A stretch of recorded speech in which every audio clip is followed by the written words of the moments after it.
Hi there, Timothy Linsdau, video producer, Christian Kowanian, and a Boy Scouter. Coming to you today on a subject that concerns most everyone, troubling times in our schools. The story is why an elementary student no punishment was given for a kill list of his fellow students.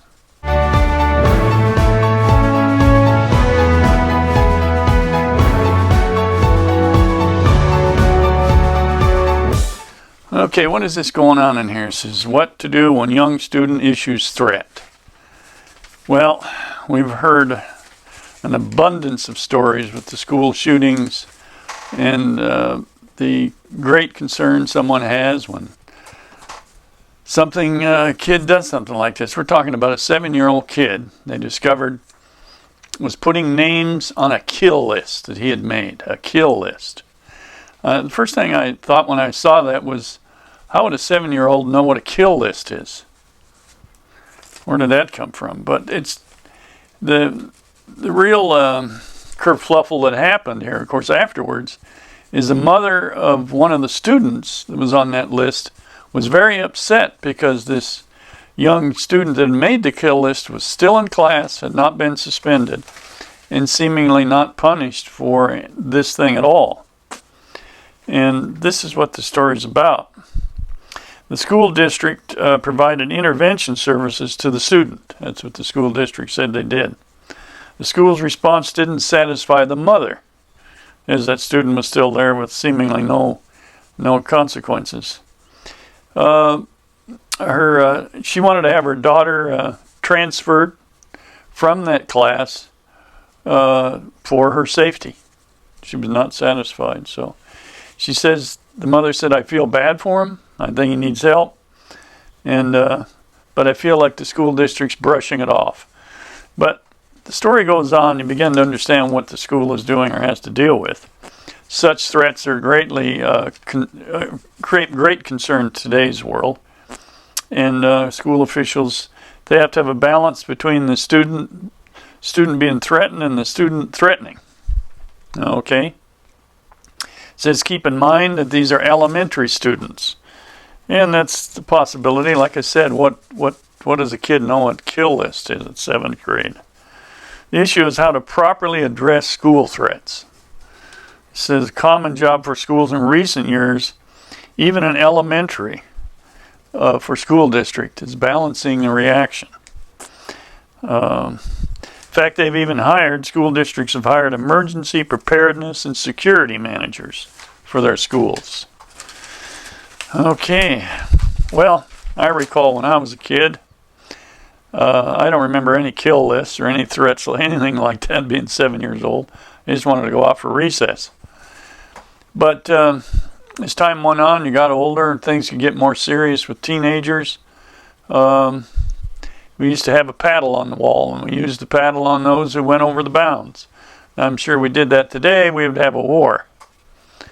But in those days, your neighbors also paid attention to what your kids were doing and would let you know if they thought they were doing something wrong, because they cared, and they cared about their kids. Yes, I had kids that got into trouble. It's like most people had something going on. Anyway, the school district in this area in Chula Vista, California, which is just down the road from me, and elsewhere, they are dealing with more threats, partly because of the range of what is considered a threat. That's also changed. They consider more things to be a threat, especially from the shootings and other school violence as potential threats. Things are now reported as a threat we would have dismissed years ago. Wouldn't have thought that much of it. Probably because the punishment would have taken place at the school. The parents would have immediately known about it.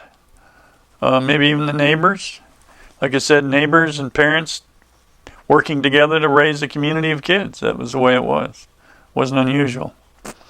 They don't use the word, in quote, in the old days, we wouldn't have given another look other than to say, don't use that word. Well, it's not so anymore. In this climate, we have to take the stance that every issue, every instance be dealt with until we know what we've got. And that's just it. They can't brush it off. But why do we have a situation where it seems like nothing is being done? What this mother is upset about.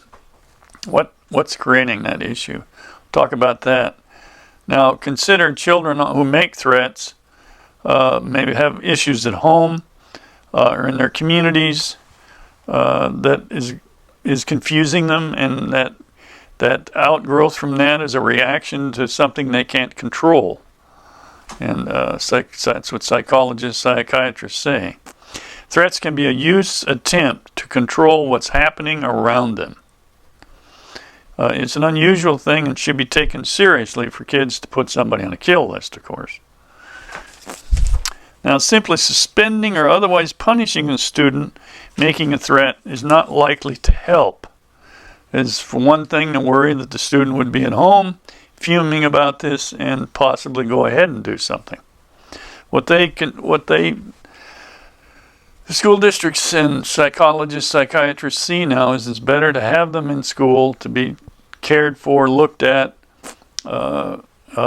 counseled nearby to correct this issue.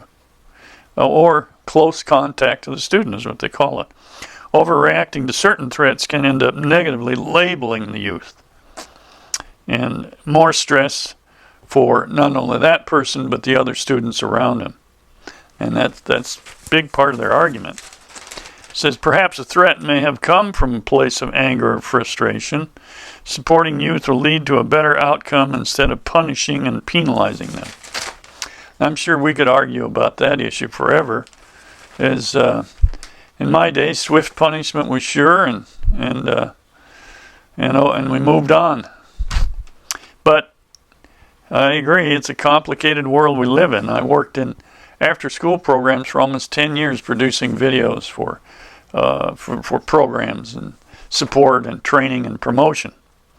And I saw some of this, and it was difficult.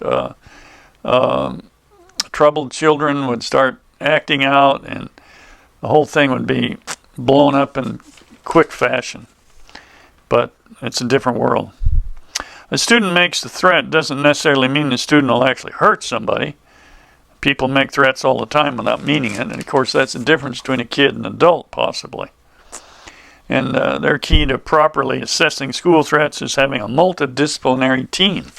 Now this means every school is now either has to have or is working on this team.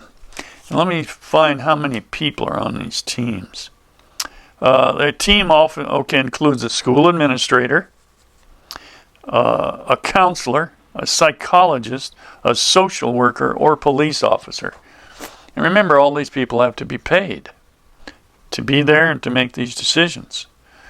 So you can see the weight that is put on schools now to try to figure these things. They actually become judge and jury, from what I can see. They're required to figure these things out. And you can bet if they don't, something goes wrong, in march the lawyers and the lawsuits. You can imagine what that would be. And we as taxpayers end up paying for it. So, what they say they're following here is the Cornell model. The Dewey-Cornell model was made in University of Virginia in 2001. They say it's the only evidence-based model they found to use. Parents are frustrated because, now here's where this really the answer comes. Parents are frustrated because they don't see anything happening to the student. Because they can't reveal the details behind their threat assessments. Okay? For one thing, school officials say federal laws prevent them from disclosing how they disciplined a student and other personal details. Even if a threat is found to be transient, it still deserves intervention or counseling. So much of these things are secret. They go on in secret. So the parents of the victims don't know what's going on, and I could see why they'd be frustrated. But school officials, the system here has worked as it should. Somebody saw the problem, picked up on the signal, and there was a risk intervention and helped this child. Unfortunately, nothing happened. So It's from a model somebody's developed, and it sounds like judge and jury to me. I mean, these certain things are kept quiet until they work their way through, and whether you'll ever know what really happened, I don't know. But I could see the worry of the mother whose child was threatened. So there's the downside of that issue of trying to deal with these things that go on.